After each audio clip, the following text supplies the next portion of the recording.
¿Pero en dónde va a salir?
Muy buenos días, queridos idontonautas. Les saluda su amiga Diana Montoya desde el aula virtual de inteligencia dental. El día de hoy con una interesante conferencia patrocinada por nuestros queridos amigos de Neodent. Es un gusto para mí presentarles al doctor Juan Carlos Romero. Muy buenos días, doctor. Bienvenido. Muchas gracias.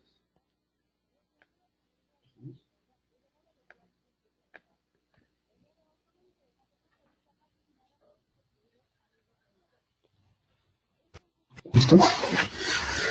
Buenos días a todos, queridos odontonautas, colegas cirujanos dentistas, afines a la área de la implantología, cirujanos maxilofaciales. El día de hoy un tema bastante interesante.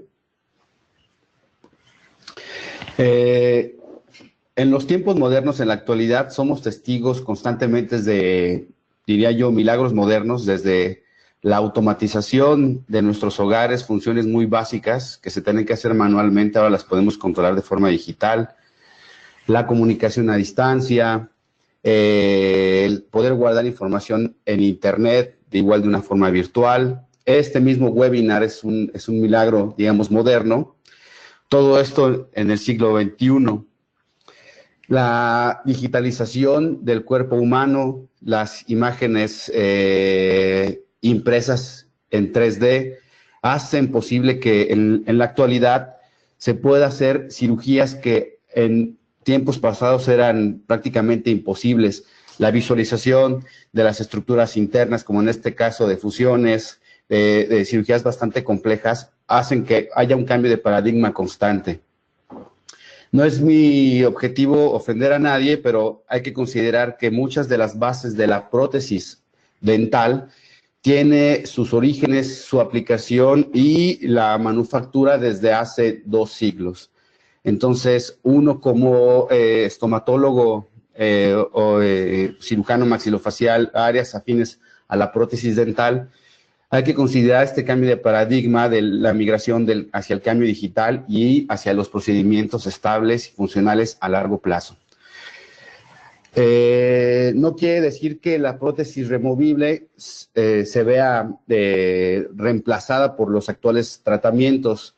El día de hoy este webinar es para plantearnos sobre una opción más de tratamiento, se llama implantes cigomáticos, una alternativa en el tratamiento para el maxilar atrófico.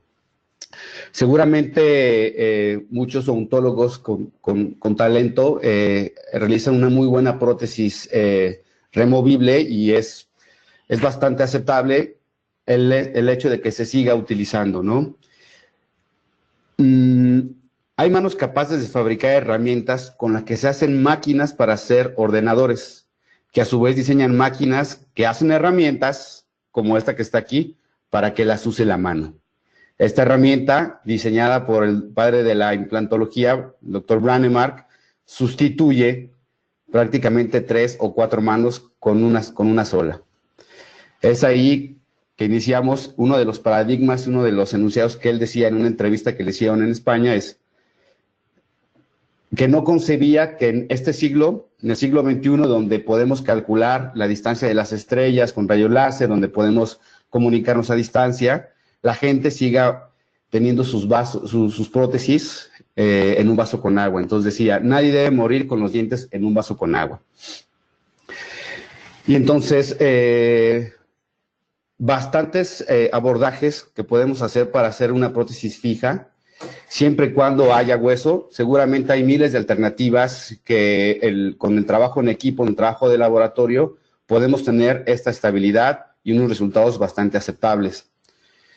Siempre que haya hueso, seguramente ustedes conocen bastantes conceptos que se van a volver a tocar aquí, no de forma específica porque no nos daría tiempo, pero tratar de reducir el cantilever, sacar chimeneas, por lo general, encontrar la sujeción de esta prótesis de una forma controlable, en este caso sin afectar la parte estética, teniendo las chimeneas en la parte palatina, corroborando radiográficamente y dándole esta estabilidad a largo plazo, es lo que nosotros buscamos. Este webinar es solamente para ejemplificar, en base a un caso clínico, la posibilidad de rehabilitar a estos pacientes que ya han perdido esa pues esa confianza y esa primera opción de tener un abordaje un poco más sencillo. Como cualquier arco completo, hay que hacer una evaluación inicial que implica fotografías frontales, fotografías laterales, fotografías dinámicas. En este caso, por supuesto, comentábamos en las primeras diapositivas, no dejar de largo la imagenología, en este caso las tomografías, que es prácticamente la visualización interna del macizo facial del paciente. Ver el colapso que tiene en el maxilar, por supuesto, la elongación del ángulo nasolabial, este colapso y los trastornos en la dicción. Si somos capaces de organizar todo esta compleja evaluación, integrarla, pues podemos hacer un abordaje inicial, y si no tenemos la calidad y cantidad de hueso, pues pensaríamos en alguna otra alternativa como es la que estamos hablando. Dentro de una evaluación intraoral, a diferencia tal vez un poquito de un paciente con la rehabilitación de una arcada completa, que es para un abordaje tradicional sobre 4 implantes, All-on-4 o 6 implantes o una sobredentadura, hay que tomar en cuenta que nosotros estamos enfrentando a un paciente con un edentulismo total, pero severo, donde el biotipo gingival ya ha cambiado, donde gran parte de esa escotadura que presenta sobre el proceso alveolar es tejido fibroso, y donde son pacientes que ya han tenido sustitutos y por largo tiempo el uso de prótesis removible. La imagenología en una plantilla de reconstrucción volumétrica se evalúa al final. Siempre hay que tomar en cuenta los cortes axiales, coronales y sagitales. Podemos ver, si nosotros usamos distintas clasificaciones de la atrofia alveolar, que son pacientes donde ya prácticamente tienen menos de 3-4 milímetros de volumen óseo en la parte posterior. Rebotes alveolares en filo de cuchillo, como en el caso de la zona anterior. Hay que entender el problema. En cada región, seguramente muchos rehabilitadores con bastante talento utilizan las mismas clasificaciones que van de acuerdo al volumen, a la pérdida del volumen del proceso alveolar. Y en este caso, una clasificación como esta de aquí, tanto, digamos, histológica y física, quien ya tiene un poquito de experiencia, podemos ver que los procesos alveolares en filo de cuchillo prácticamente no nos sirven de mucho. Entonces, se pueden pues clasificar como hueso que no es viable para una rehabilitación convencional. Hay muchas formas de llegar a Roma, muchas formas de poder solucionar un problema. Con implantes convencionales, insisto, hay gente con mucho talento que lo hace muy bien. Dentro de las soluciones posibles, podemos encontrar desde la instauración, obviamente la regeneración ósea guiada, la distribución de implantes cortos, de implantes convencionales, siempre abordando el seno maxilar, siempre y cuando también no haya patología sinusal, solamente colocando tres implantes distribuidos en una zona, y así podemos nosotros aquí observar distintos abordajes terapéuticos fijos, desde la colocación de implantes convencionales pterigoideos, angulados en la zona anterior después de una elevación de seno, los clásicos abordajes de All-on-4. Y aquí les comparto una bibliografía acerca de un artículo que salió publicado sobre un metaanálisis, y me pareció bastante bueno porque se juntaron en un consenso distintas especialidades, cirujanos orales y maxilofaciales, protecistas, periodoncistas, todos aquellos que están involucrados en la rehabilitación de los maxilares edéntulos, para ver cuál era la opción a largo plazo, cuáles eran las opciones viables, y obviamente que los pacientes sufrían menos, ¿no? Entonces, se ha distribuido pues la opción de elevaciones de seno, regeneraciones óseas guiadas, etcétera. En el caso de la figura A, que para los cirujanos maxilofaciales con experiencia, implicaba hacer un injerto inlay, tomando hueso córtico-medular de la cresta ilíaca, hacer un descenso de un maxilar, una osteotomía Lefort, y fijarlo de forma directa con implantes a través del hueso base y del injerto, ¿no? Y así podemos ver distintos abordajes ya sobre regeneraciones óseas guiadas. ¿Cuál es la desventaja de esto? Que tiene toma bastante tiempo, no menos de un año, la posibilidad de fracaso es alta y los costos también son bastante elevados, ¿no? No descartamos el uso de la proteína morfogenética, células madre, etcétera, ¿no? Pero son abordajes que no tenemos completamente pues el resultado predecible. Y dentro de este artículo, dentro de estos consensos, insisto, para darle solución posible a un mismo problema, podemos valorar la opción de implantes cigomáticos, hacer anclajes a distancia. El abordaje clásico de los artículos iniciales del doctor Brannemar, que era colocar implantes de una forma transsinusales, teníamos la ventaja de tener un mayor rango de angulación, colocando implantes convencionales en la zona anterior. Si hay hueso, podemos colocar implantes ya no transinusales. Cuando no tenemos hueso en la zona anterior, tanto de calidad ni en cantidad, podemos hacer algunas modificaciones del abordaje tradicional de quads y goma. Técnica Brannemar convencional, las modificadas, donde ya el abordaje hacia el seno maxilar se trata de evitar, ¿no? La combinación de implantes convencionales, implantes cigomáticos, implantes pterigoideos, también es una muy buena opción. El abordaje también para los implantes cigomáticos implica tener cierto conocimiento de restauraciones donde se utilizan implantes angulados. Sabemos nosotros que es muchísimo más inestable dejar una prótesis con un cantilever distal en relación a la osteointegración y a la pérdida de hueso que se da cuando un implante está anclado de una forma estable, que tiene estabilidad primaria,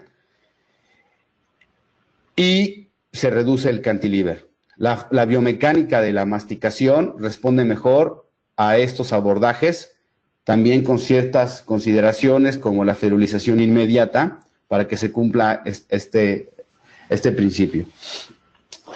Tomar en cuenta la función del paciente. Ustedes saben perfectamente que para valorar la rehabilitación de una arcada completa hay que darle espacio a la prótesis, la zona de la interfase. En muchas ocasiones se tiene que hacer alguna meseta, regularizar hueso. Si nuestros pacientes en una dinámica de sonrisa tiene la muestra encía, muestra hueso, muestra los aditamentos, seguramente algo anda mal ahí con esa oclusión o con la planeación de esa prótesis. No podemos dejar de largo la evaluación básica, puede ser una radiografía lateral donde vemos que la distancia en la zona anterior es muy amplia y hay un acortamiento del espacio oclusal en la parte posterior. Insisto, las tomografías primero se evalúan de esta forma, podemos sacarle mucho jugo, muchos detalles. Nosotros decimos que el diablo está en estos detalles.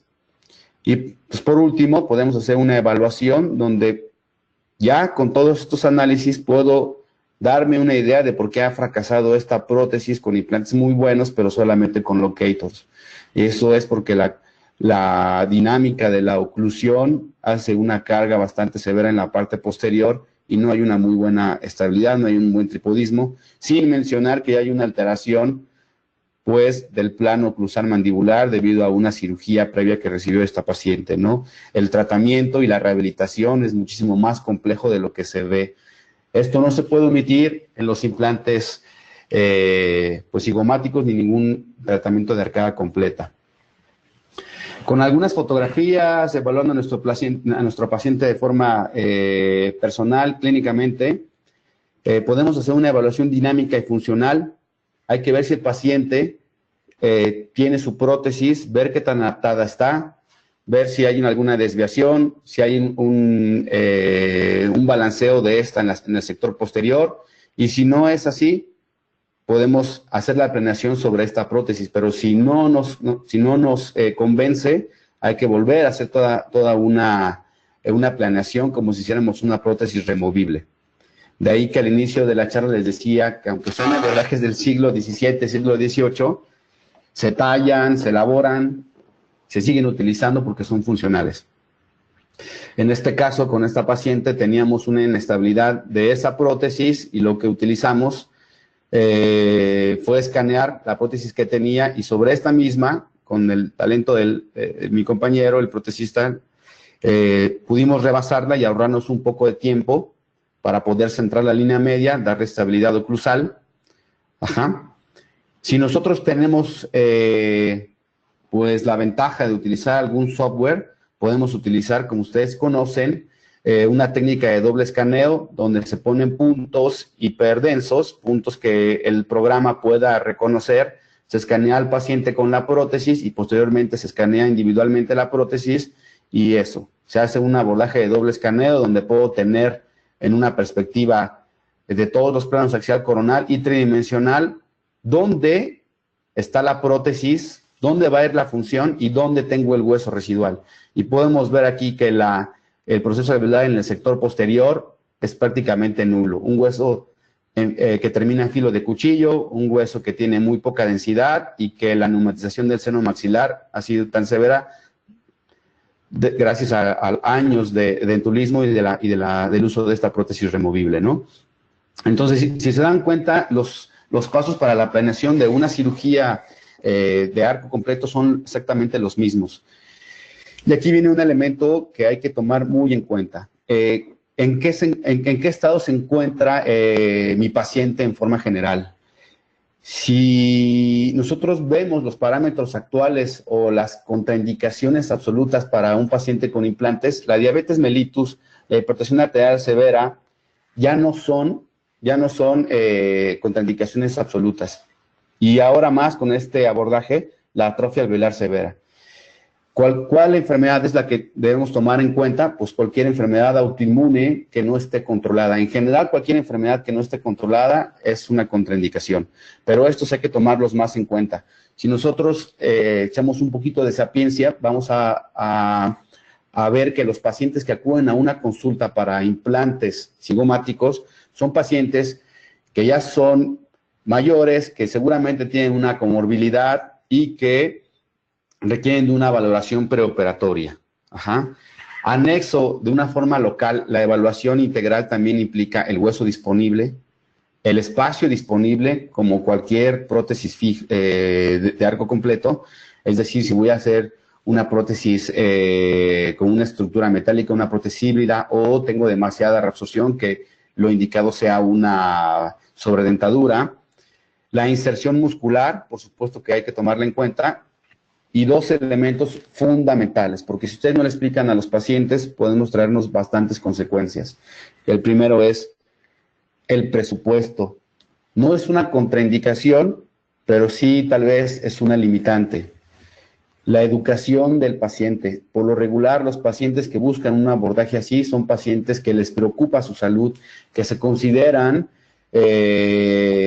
que les falta algo, se consideran incapacitados en la función masticatoria, entonces son gente por lo regular educada. Y si no lo son, ustedes tienen el compromiso, tienen que comprometerse a educar a ese paciente en todo el advenimiento pues la dirección del tratamiento. La solución a este problema inicia con el doctor Brannemat, insisto, él empezó a ver algunos pacientes que eran mutilados por patologías distintas, principalmente por tumores tanto benignos como malignos, y utilizando implantes convencionales empezó a colocar estos implantes y ver que la integración se daba bien, pero ya no en el proceso alveolar. Cuando publicó estos artículos, él le llamó anclaje remoto, ajá, para la rehabilitación de defectos principalmente en el maxilar. Entonces eran implantes convencionales y que con la colaboración de excelentes rehabilitadores hacían una tremenda maralla de una estructura para que realmente el principio de una sobredentadura Dolder pudiese devolver la función masticatoria y pues tapar el defecto, ¿no? En este caso oroantral o oronasal. Posteriormente, si podemos ver en la figura A, empezó a modificar los mismos implantes, dándoles desde un inicio, porque veía que se fracturaban los componentes colados, una angulación directamente desde la maquila de este implante. Entonces ya es que sale posteriormente, después de años de investigación, pues este artículo, que es donde ya determina y explica un poco más de forma biomecánica, de forma, pues sí, biológica, dónde deben instaurarse los implantes cigomáticos y dónde es que espera él tener una osteointegración remota en el caso del hueso malar. Entonces, el principio básico es que el implante tiene cierta longitud, pero solamente funcionalmente se va a osteointegrar en la parte del hueso cigomático, aproximadamente mínimo, pues 8, 10 milímetros, ¿no? Varios elementos a tomar en cuenta. Hay que tomar en cuenta que hay que atravesar para llegar al proceso alveolar, el cuerpo del maxilar, la unión maxilomalar y una estructura muy importante funcional para la respiración, que es el seno maxilar. ¿Qué evaluaciones específicas debemos tomar en cuenta? La calidad y cantidad de hueso disponible. En la actualidad están disponibles cualquier cantidad de visualizadores para tomografías. Ahí podemos medir las unidades Hounsfield para determinar qué cantidad de hueso tenemos. Es muy importante ponerle un poquito de atención porque los tomógrafos de haz de cono no tienen la misma especificidad para la densidad. Hay que tomar en cuenta la anchura, la altura y la profundidad del hueso cigomático, ya que, como mencionamos, es donde se va a anclar, ¿no? Dentro de esas evaluaciones específicas, el hueso cigomático tiene una característica de crecimiento, también es combinada, tiene una osificación pues parecida a la del maxilar. Son huesos irregulares donde tienen tejido óseo compacto y tejido óseo esponjoso. Entonces, normalmente si yo evalúo a mi paciente y veo que es de un patrón facial, pues braquifacial, puedo predecir por este crecimiento que se lleva siempre en conjunto que ese hueso cigomático está pequeño.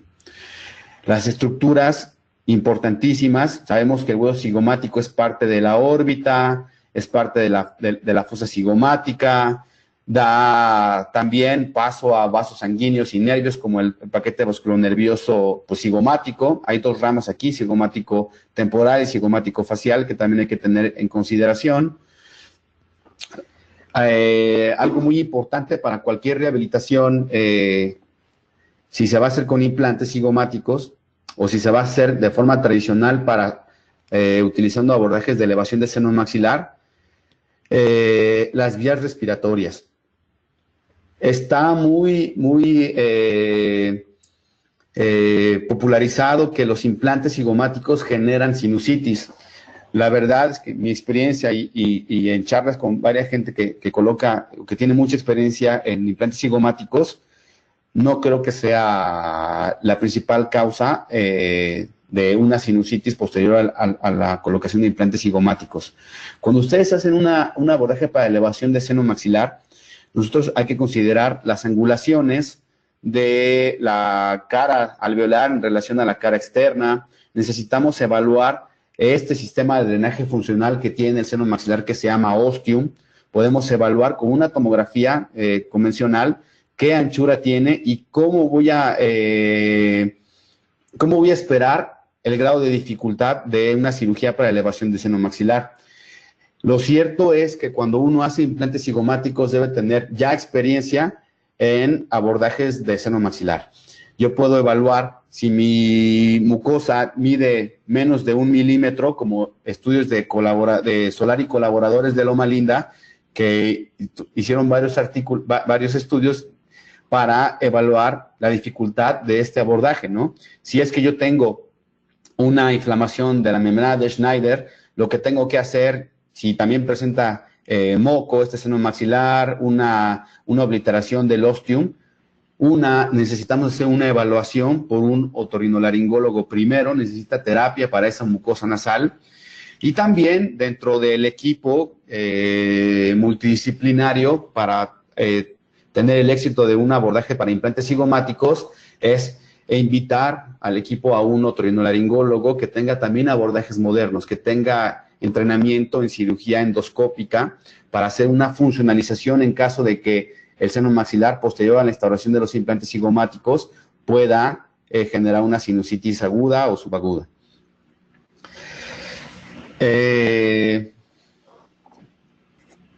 Si nosotros tenemos la viabilidad de poder hacer planeaciones en cualquier programa, se hace mucho más fácil la predicción de éxito de estos tratamientos. ¿Dónde quiero esos implantes? Aquí también sale un poquito fuera del tema, pero en lo personal yo manejo la rehabilitación de la arcada completa. Mientras más posterior tenga mi último implante, es mejor. Sí estoy de acuerdo en que importa más la disposición de los implantes que la cantidad de los implantes. Es decir, tratar de reducir en mayor medida el cantilever distal de esa rehabilitación.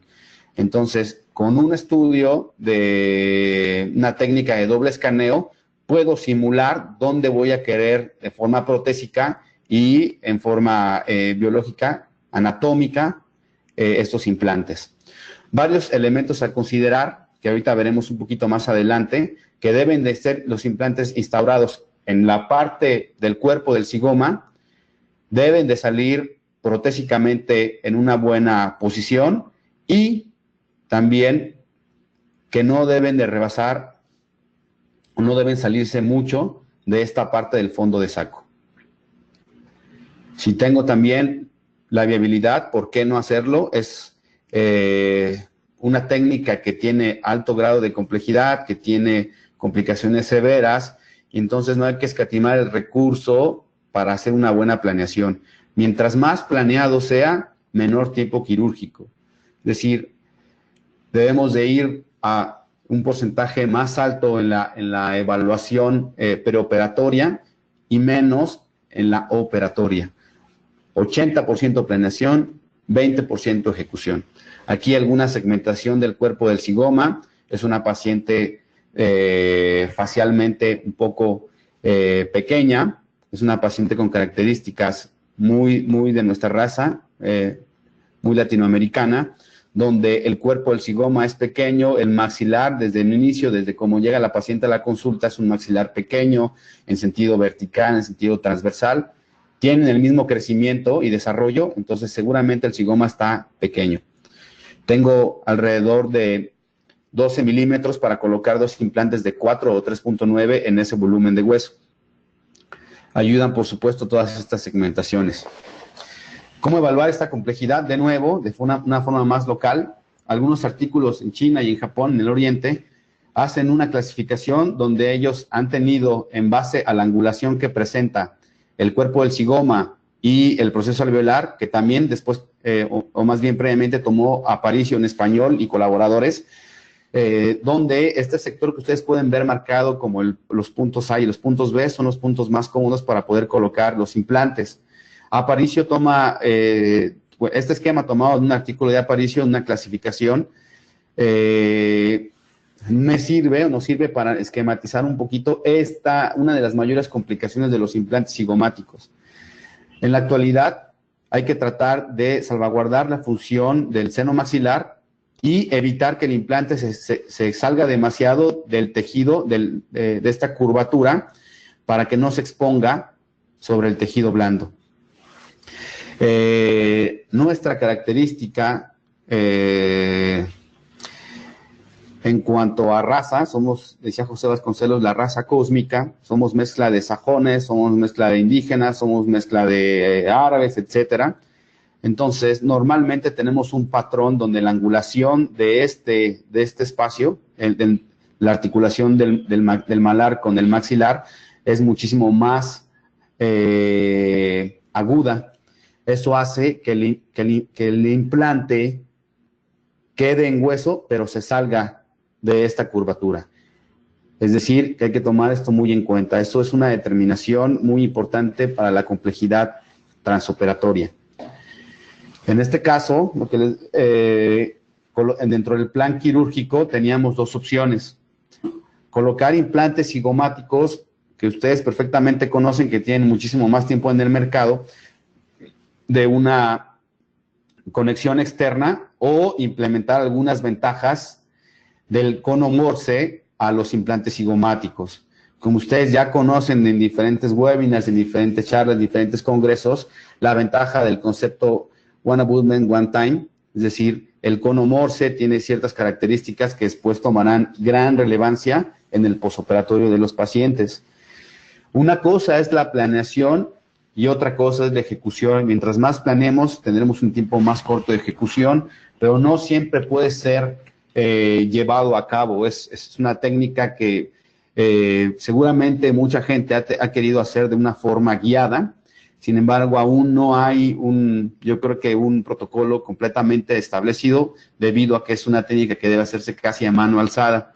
La evaluación dinámica y funcional, la evaluación digital, evaluaciones específicas como ya comentamos, y todo esto para poder pues tratar de hacer una ejecución lo más cercano posible. La utilización de modelos anatómicos, con obviamente histerolitografías e impresiones tridimensionales, la utilización de dummies, yo creo que es lo más cercano a tener una ejecución lo más parecida al tiempo operatorio, ¿no? Un elemento que seguramente ustedes ya conocen es la elaboración de la guía multifuncional. Esta es una guía que sale de toda la evaluación funcional dinámica del paciente, es decir, cómo es que está mordiendo ese paciente. Esta guía me va a servir para sacar los implantes en el proceso alveolar, para poder tomar una impresión, para llevar las relaciones maxilomandibulares. Se hace con ayuda del laboratorio y no está mal. Nada hasta ahorita puede sustituir, digamos, que esta guía, ¿no? Y así podemos ensayar esta cirugía, como ustedes pueden ver en la imagen de este lado. Aquí están algunas imágenes. No dejamos de largo, somos odontólogos, somos natólogos, necesitamos siempre tomar en cuenta el arco facial. Aquí está de forma operatoria y el resultado final en la planeación, ¿no? Hay elementos muy importantes con estándares internacionales para nosotros asegurar que una cirugía tenga éxito, ¿no? Y dentro de estos elementos fundamentales hay un enunciado muy importante que dice: cirugía correcta en el lugar correcto. No podemos exponer a nuestro paciente tratando de ahorrarnos algunos pesos, algunos dólares en el consultorio si no tenemos todas las condiciones para hacerlo. Principalmente si estamos haciendo, como en el caso que estamos viendo, un quadsigoma y no tenemos mucha experiencia, el paciente tiene comorbilidades, el paciente toma medicamentos, entonces hay que hacerlo con la seguridad de una vía aérea, valga la redundancia, asegurada, cuidada, en la parte más, en la esquina del quirófano por un médico, anestesiólogo. Debe haber alguien que nos instrumente, por supuesto ayudantes, circulantes. El término de cirugía correcta en el lugar correcto es fundamental.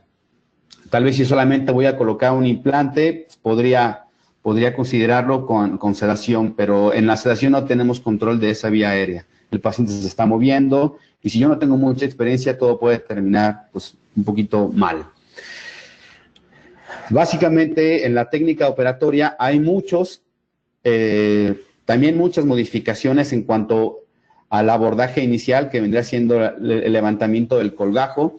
Algunos toman en cuenta por arriba de la encía queratinizada, levantan el colgajo, como es aquí la línea amarilla. Algunas sobre el proceso alveolar. En lo personal, un servidor prefiere una incisión alveolar para llevarme un colgajo mucoperióstico completamente íntegro en todo este sector, porque ese es el sector que yo voy a trabajar. Es un poquito más tardado, pero desde mi perspectiva es un poco más seguro. En algunas ocasiones se hace una pequeña liberatriz en la zona central para tomar esto de referencia y no pues mover el colgajo de más y por lo tanto reducir el fondo de saco. Una vez que tenemos el colgajo mucoperióstico bien diseccionado, hay que llegar a la apófisis piriforme, a esa articulación, a esa escotadura piriforme para anclar un separador. En el caso de los cirujanos maxilofaciales podemos utilizar un separador de Obergefell o de borde posterior para anclarlo a esa escotadura y nosotros visualizar directamente pues, el cuerpo del zigoma. Les comentaba hace unas cuantas diapositivas que es muy importante el cirujano que coloca implantes zigomáticos o el clínico que hace implantes zigomáticos debe tener un poco de experiencia en abordajes tradicionales como la elevación del seno maxilar. Así podemos evitar muchas complicaciones. En lo personal trato de hacer una elevación de seno maxilar lateral y superior, cuidando en su máximo detalle la integridad de la membrana de Schneider y así poder diferirla un poco más. En el caso del abordaje tradicional de Tatum Philip Boyne, que tenemos que llegar hasta la parte media, aquí no, aquí lo que tenemos que hacer es llegar hacia la parte lateral y superior para poder encontrar la articulación del hueso zigomático con el hueso maxilar. Justamente aquí es el punto de referencia para poder iniciar la instrumentación con las fresas. La instrumentación con las fresas pues, se inicia con una fresa esférica de 2.9 y como cualquier otro protocolo para un implante, una fresa helicoidal de 2.7, una fresa que tiene piloto de 2.7 y 3.3, posteriormente una fresa 3.3 y aquí hay algunas variantes de acuerdo a la cantidad y la densidad que ustedes sientan en el hueso, es que pues van a omitir las últimas fresas, ¿no? Por lo regular, uno pensaría cuando le viene a la cabeza la instalación de implantes zigomáticos que el implante se va a osteointegrar de gran parte del proceso alveolar y la verdad es que no. La técnica está siempre diseñada para que la integración sea sobre el cuerpo del hueso zigomático, sobre el hueso córtico-medular de esta región. Si tenemos la fortuna de alcanzar un poco de corticalidad sobre el proceso alveolar y sobre la parte del hueso zigomático, qué mejor. Pero no es de vital importancia, eso no es el objetivo inicial de la instalación de los implantes. En el caso de nuestra paciente es colocar un quadzigoma.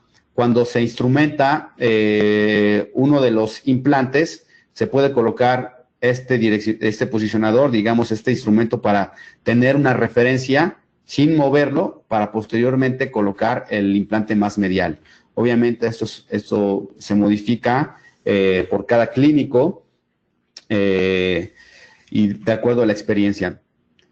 No se puede hacer una cirugía guiada porque hay varios elementos. Es una técnica a mano alzada y es una técnica donde si yo angulo por X o por Y circunstancia, 2 grados más, 1 grado más, la distancia que se va a reflejar hacia el proceso alveolar, si yo tenía planificado un implante de 40 milímetros y lo angulé un poquito más, en ese momento el implante que yo necesite va a ser un implante de 45 milímetros. Entonces, yo creo que ese es uno de los elementos muy importantes a considerar. Cuando uno coloca implantes zigomáticos, hay que tener un armamentarium, una disponibilidad de implantes, de componentes completa, de sobra en el quirófano. Entonces, eso es muy importante a considerar. No podemos entrar con hacer una técnica de quadzigomas con solamente 4 implantes. Hay que tener por lo menos 2 implantes de cada medida. Una imagen que ejemplifica lo que tratamos de hacer en este caso, la planeación versus la ejecución. Y yo creo que si se toma el tiempo necesario, pues el resultado es bastante aceptable. Podemos ver aquí el diferimiento de la membrana de Schneider de ambos lados por cuestiones que nosotros mismos planificamos por esta angulación que tiene la apófisis piramidal del maxilar. En el caso de la paciente, necesitábamos dejarlos un poco más hacia la parte palatina y un poco menos separados los del lado izquierdo. Aquí podemos ver pues el ensayo con el modelo tridimensional y en relación a la fotografía operatoria, ¿no? Nosotros sabemos que en base a estas pequeñas llaves podemos angular la emergencia hacia el plano oclusal. Entonces, también eso hay que tomarlo en cuenta. Si van a hacer un cuadsigoma, tener varios destornilladores, siempre ayudarse, por supuesto, de cirujanos experimentados, en este caso de protesistas que manejen el sistema. Nosotros podemos ver aquí esta emergencia y hay algunas variantes, y la gente que tenga más experiencia sobre implantes cigomáticos verá que no es que los implantes se desanclen, que la principal complicación no es una sinusitis, sino la exposición de todo este sector por el tejido blando. Las cuerdas del implante expuestas a este nivel es lo que más lata da al paciente y lo que predispone, hace una ventana de comunicación con el seno maxilar, mucositis periimplantaria, etcétera, ¿no? Es muy importante nosotros considerar que necesitamos darle a este paciente una ferulización de todos los implantes. Por supuesto que si tenemos estabilidad primaria, qué mejor. Una forma muy importante de corroborar cómo nos va a ir en el postoperatorio es literalmente, en el caso de esta paciente, utilizamos Conomercy y utilizamos mini pilares, white short. También hay que tomar en cuenta la altura transmucosa de estos componentes protésicos y torquearlos como cualquier otra protocolo de carga inmediata, 32, 35 newtons. En este caso aquí podemos ver que tuvimos esa buena estabilidad, ¿no? Y donde varían mucho los protocolos, si hay que regenerar, no hay que regenerar. Yo coloco este injerto con membranas que se alcanzan a ver discretamente en la parte más posterior. Disculparán las fotografías, a veces en quirófano es difícil tomarlas, pero lo que estoy haciendo aquí es tratar de ganar volumen. No espero una integración funcional a este nivel. Lo que quiero es tener un componente de grosor biológico para que esas cuerdas del implante no se me expongan. Entonces, utilizar membranas de larga absorción, membranas crosslink, lo que ustedes manejen mejor, para poder darle un apoyo a todo este sector, que se va a ver dentro de todo vulnerable en el postoperatorio de los pacientes. Discúlpenme, podemos ver aquí ya la angulación, el cambio de esta angulación hacia la plataforma oclusal, todos los pilares completamente torqueados. Muy importante escoger el pilar adecuado. No son pacientes sencillos, son pacientes, como ustedes vieron, con comorbilidades, que la oxigenación tisular está reducida, que toman anticoagulantes, que son pacientes que no son jóvenes. Entonces, cada detalle es muy importante.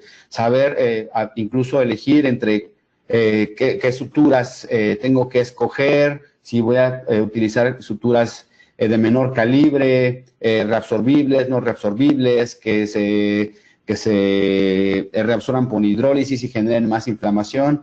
Todo esto toma en cuenta, ¿no? Hay que tomar en cuenta para que tengamos una muy buena, pues un buen éxito, un buen resultado. Varios protocolos dicen que hay que hacer la carga inmediata. Mientras más cabezas ayuden a resolver un problema es mejor. Siempre estos pacientitos deben de ser tratados multifuncional, multidisciplinariamente. Es muy cansado hacer una cirugía como esta y inmediatamente tratar de colocar uno mismo la prótesis.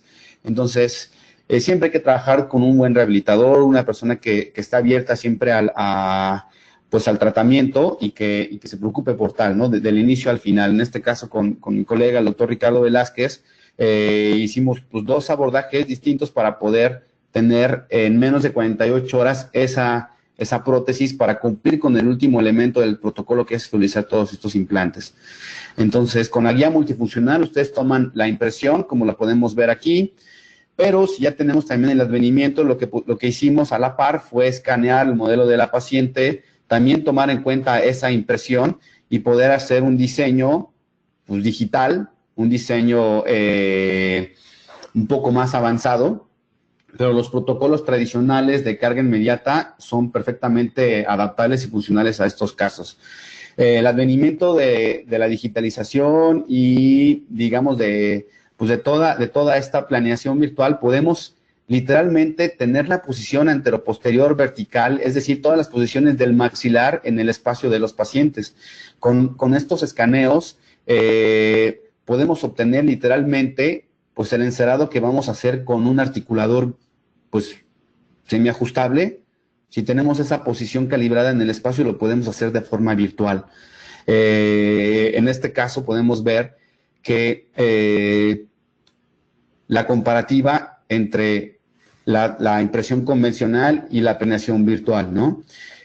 Algunos detalles a considerar que todavía se siguen puliendo. Insisto, si ustedes manejan un protocolo convencional, no está de más. Muchas veces uno tiene que contemplar, por supuesto, desde un inicio al técnico dental, porque luego es muy difícil que le puedan tener una prótesis en 24, 48 horas con todos los requerimientos que implica esta, ¿no?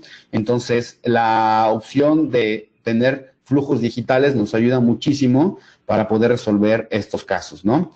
Se los comparto de la forma más humilde. Esto es cuando el paciente a los 2 días, ¿no? No siempre es todo es miel sobre hojuelas. Los pacientes terminan inflamados, terminan muy morados y ustedes deben de explicarle perfectamente al paciente por qué va a suceder esto. Recuerden que cualquier cosa que ustedes omitan en el preoperatorio, en las evaluaciones antes de la cirugía, son omisiones. Entonces, si yo voy a trabajar en este sector, recordamos que aquí hay un paquete vasculonervioso que se llama cigomático temporal y cigomático facial, que son bastante escandalosos. Si ustedes utilizan en su historia clínica una escala análoga visual de dolor, como en este caso, el paciente refiere un dolor de 2, o sea, un dolor mínimo, pero se llegan a espantar por la inflamación y por la coloración morada, negra, amarilla que tornan con estos pacientes, ¿no? Hicimos el flujo digital y el flujo normal, nos salió un poquito desviado la superposición y la colocación de la prótesis, no pasaba nada. Teníamos ya los 2 registros y pudimos repetir esa prótesis. Ustedes, hay que tomar en cuenta en el equipo cuál implante creen ustedes que va a cargar más. El diseño de la prótesis es el éxito a largo plazo. Entonces, todos los implantes en varios estudios se ha visto que generan estrés en la parte de la prótesis, pero en una parte muy importante del hueso malar. Si nosotros también en la parte operatoria, principalmente si hacemos un cuadcigoma y no tenemos la delicadeza de ir colocando el implante con cierta moderación, podemos fracturar el hueso cigomático.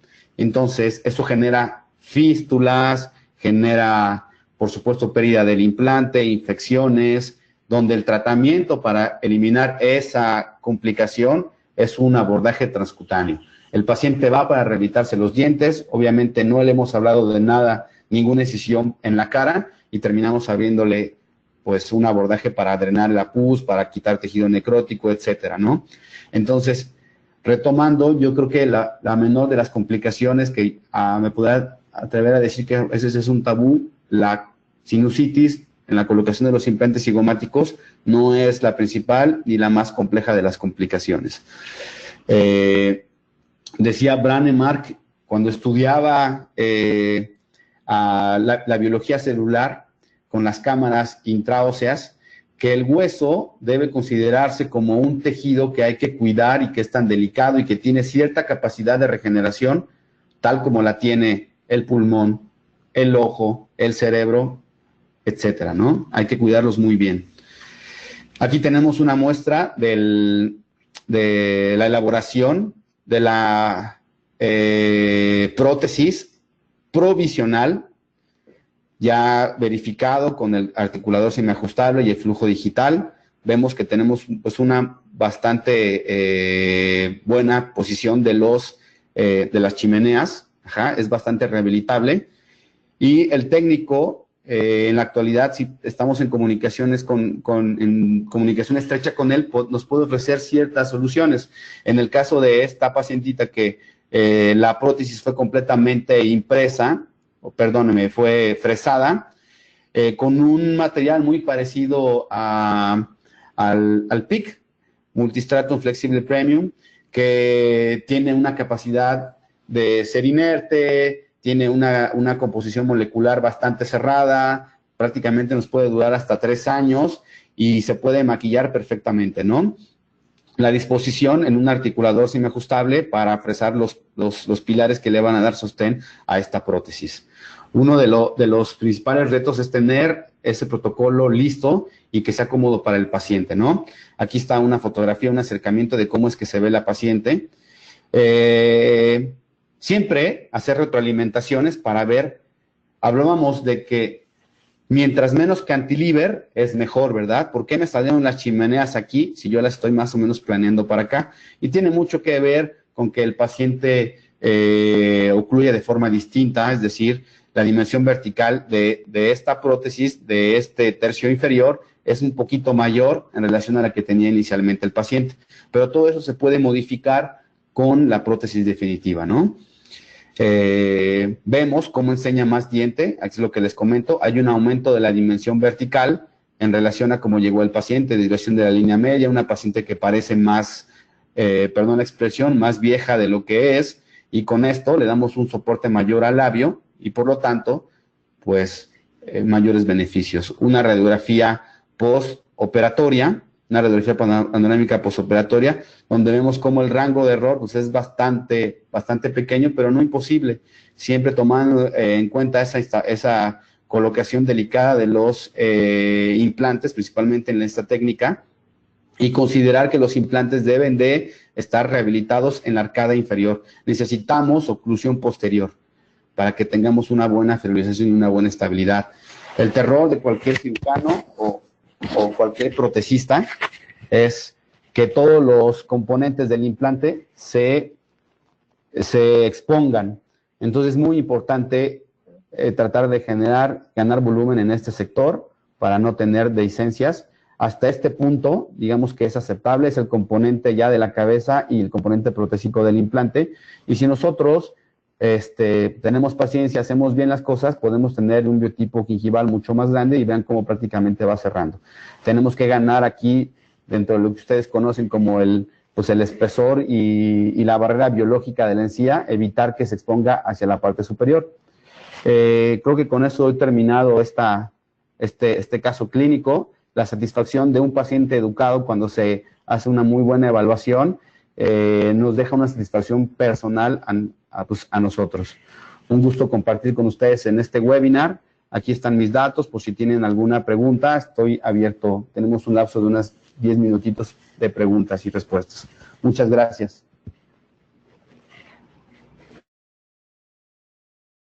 Muchísimas gracias, doctor Juan Carlos Romero, por esta interesante información que nos compartió el día de hoy.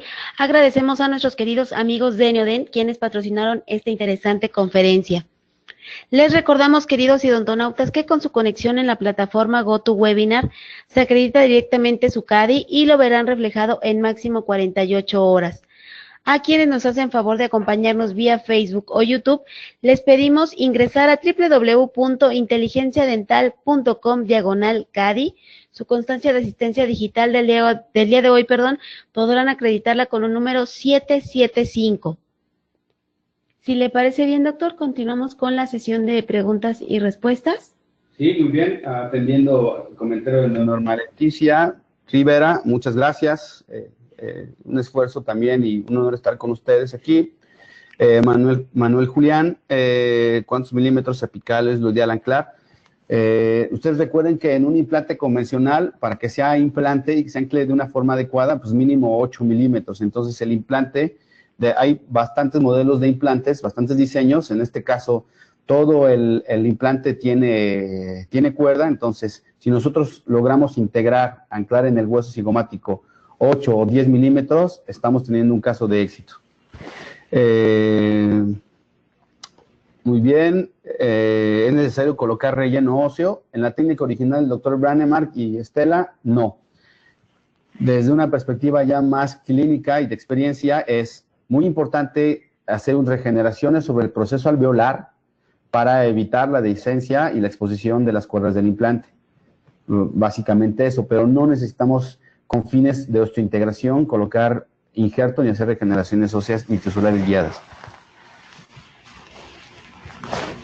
El doctor tiene saludos de la doctora Carolina Aguilar. También el doctor Marco Romero nos comenta que muy buen tema. Muchas gracias. Muchas gracias. ¿Qué programa manejamos? La verdad es que cualquier plataforma que ustedes puedan utilizar. Yo tengo varios visores como Sirix, que es libre. Tengo algunos otros programas como Nobly Clinician y Nemo, en la plataforma de Nemo Scan también. Pero cualquiera que ustedes utilicen es muy buena. El doctor Oscar Orozco comenta excelente caso. La doctora Donejí dice excelente conferencia. Gracias. Muy bien. Muchos saludos también desde Zacatecas. También saludos del doctor Ricardo Velázquez. Muchas gracias. Aquí Manuel Julián dice, ¿qué opina usted de la técnica extrasinusal? Sí, por lo regular yo ya prefiero totalmente las técnicas extrasinusales. Decía, hay estudios muy bonitos de Aparicio, artículos que habla de las ventajas y desventajas de sacar el implante del seno maxilar. La única cuestión es que si saca uno el implante, tiene mayor riesgo de que se exponga por los tejidos blandos, ¿verdad? Entonces, hay que tomar en cuenta un equilibrio en la técnica quirúrgica para hacerlo de una forma extrasinusal sin que se exteriorice tanto. ¿Qué tiempo de vida con la especie que lleva usted tiene en el procedimiento? No entiendo muy bien la pregunta, doctor Eduardo, pero ¿qué tiempo de vida con especial? No lo entiendo. Tal vez el implante, pues, como cualquier otro, o sea, si lo vemos con términos de calidad o de larga duración, el implante, la idea es que dure pues, toda la vida, ¿no? Yo creo que los implantes se caen por una mala planeación protésica, una mala rehabilitación, eso es lo que realmente los tira. Muy bien, doctora Amalia Melita, muchas gracias por sus comentarios. Muy bien. Tiene saludos también del doctor Eduardo, me manda felicitaciones. Muchas gracias. El doctor Rosiles pregunta, saludos doctor, ¿por qué decidió realizar una prótesis telescópica en lugar de una prótesis fija? Realmente el método de fijación de la prótesis provisional, es importante mencionarlo, es provisional, es fija. Quedó un poco telescópica por las cuestiones que cambiaron en el aspecto facial y en el aspecto de aumento de la dimensión vertical. En lo personal, a mí me gusta rehabilitar este tipo de casos con arco corto, un premolar y un molar. Importante que tenga oclusión antagonista y debe tomar varios elementos para hacer una sobredentadura o hacer una prótesis fija. Qué tanta fuerza muscular tiene, cuánta discrepancia o cuánto espacio tiene en la cavidad oral. Todos esos son elementos, pero por lo regular siempre prefiero prótesis fija en estos casos. Por supuesto, tomar en cuenta los perfiles expulsivos porque los pacientes, a nadie les gusta tener residuos alimenticios ahí, ¿no?